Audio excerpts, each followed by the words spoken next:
My beloved one, stop scrolling. Stop running. Pause the endless, dizzying churn of your world, just for this single, sacred moment, because there is a silence waiting to engulf you, a truth that your soul has been aching to hear since the very breath of your life began. Look around you, at the hurried footsteps, the anxious eyes, the deafening noise of a planet that has traded its peace for fleeting pleasure and its deep, eternal roots for fragile, shallow desires. Can you feel the emptiness behind the laughter? Can you sense the cold fear hiding beneath the armor of your ambition? This message is not a mere suggestion, it is a clarion call from the very heart of existence, a desperate whisper rising above the global cacophony, and I implore you, listen now, before the sands of your own precious time run out and all that remains is the profound, silent regret of a life spent missing the point. The vast majority of humanity is living in a waking dream, chasing shadows and measuring their worth by metrics that will crumble to dust. I speak to the few, to the searching heart, to the soul that knows, deep down, that there must be more than this weary cycle of consumption and despair. The greatest tragedy of the human condition is not suffering itself, but the utter blindness that prevents us from seeing the shimmering, radiant love that perpetually surrounds us, the love that is the very fabric of the universe and the source of our strength.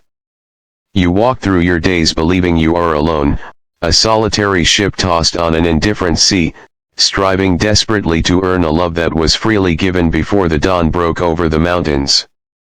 I tell you now, the God of the heavens, the essence of pure, unconditional love, looks upon you, not with stern judgment for your mistakes, but with an infinite, heartbroken yearning for you to simply turn your face towards the light. You are his masterpiece, flawed and scarred, yes, but held in the gaze of an eternal, all-encompassing compassion. The scars you carry, the wounds you hide, the mistakes you replay in the dark chambers of your memory, he sees them all, and he whispers, "Give them to me.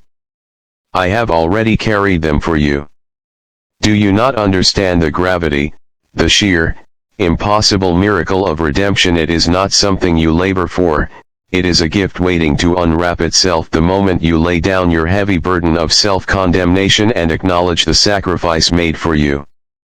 This divine love is the oxygen of your soul, yet you suffocate it with the clutter of worry and the suffocating blanket of past failures.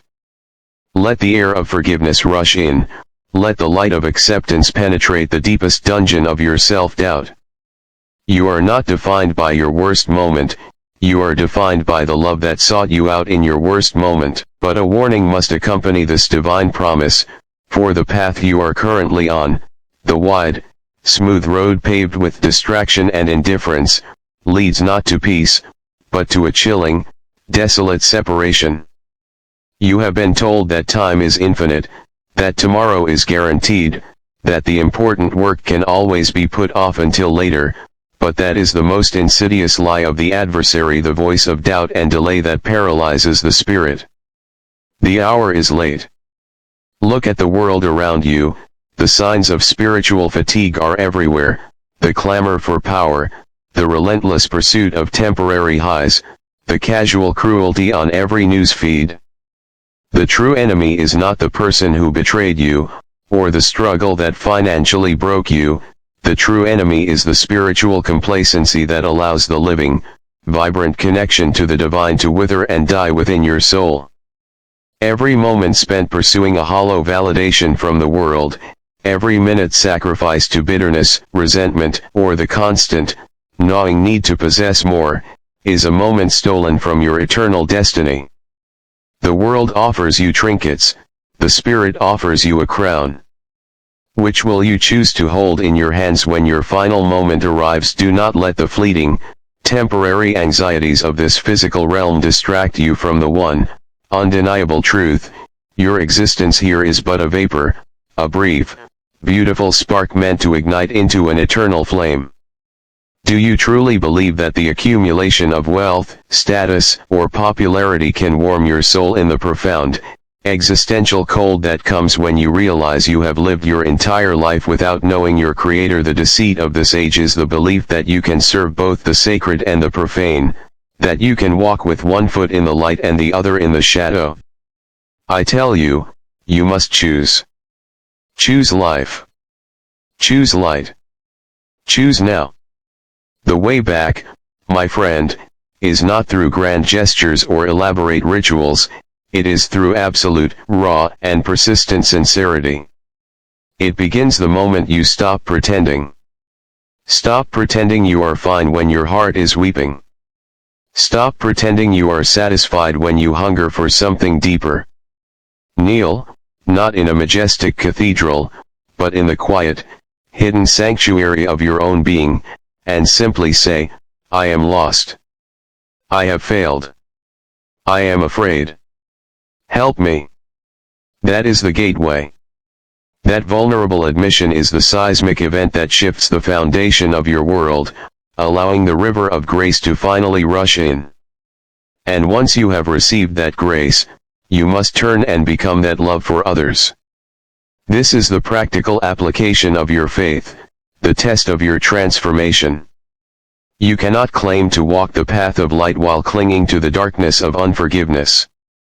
The bitterness you hold for another soul is not a weapon against them, it is a chain that binds you to their past wrong, preventing your own spiritual ascension. Let it go. Release the debtor. Forgive the transgressor, not because they deserve it, but because you deserve peace. You deserve to be free from the poison you carry. To forgive is to unlock the prison door and to realize that you were the prisoner. The message is simple, yet revolutionary, and it is the only rule that matters.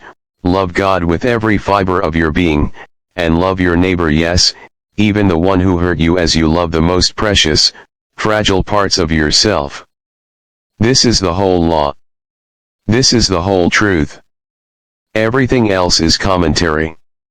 This love must be active, it must move. Feed the hungry, visit the imprisoned, clothe the naked, comfort the grieving. For in the face of the least of these, you are seeing a reflection of the divine. Your faith is not a theory, it is a verb. Understand that this journey is not without trials.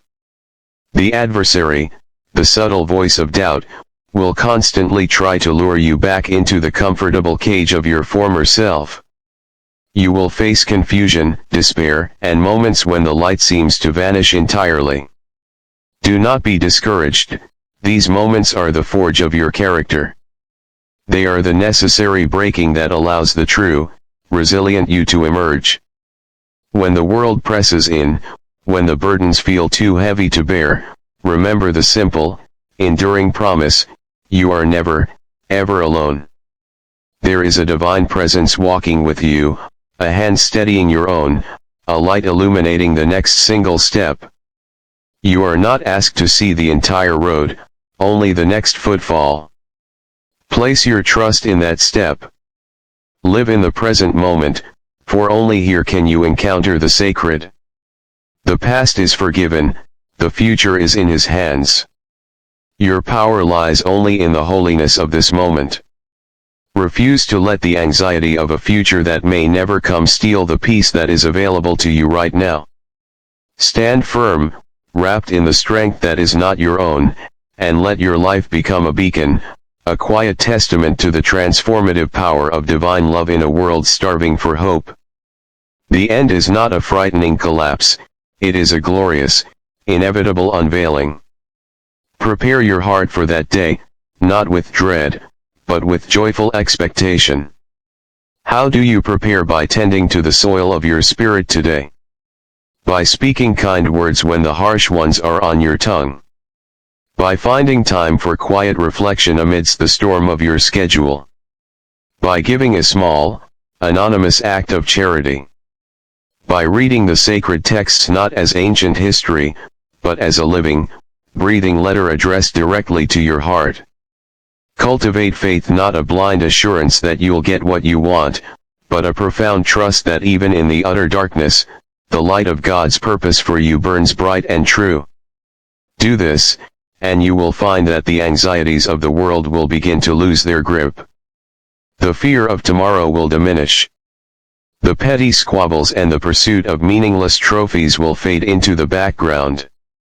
You will exchange the heavy, clanking armor of pride for the light, resilient garment of humility, and in that sacred space of surrender, you will finally, truly know that you are not merely a mortal being with a soul, you are an eternal soul briefly inhabiting a mortal body, and your true home, your true identity, waits for you in the light.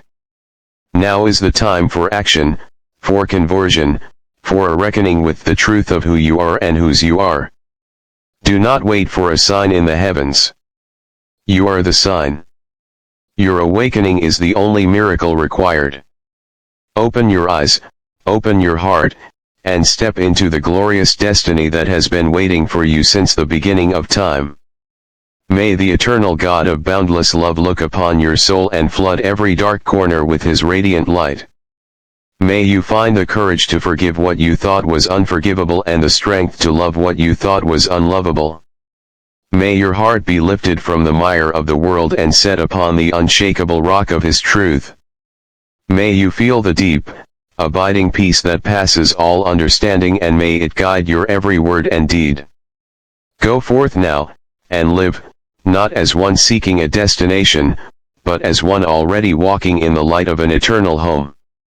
Be blessed, be courageous, and remember that he is waiting for you. If this message stirred your soul or touched a truth deep within you, please take a moment to subscribe and leave a comment below, sharing how this truth has resonated with you today.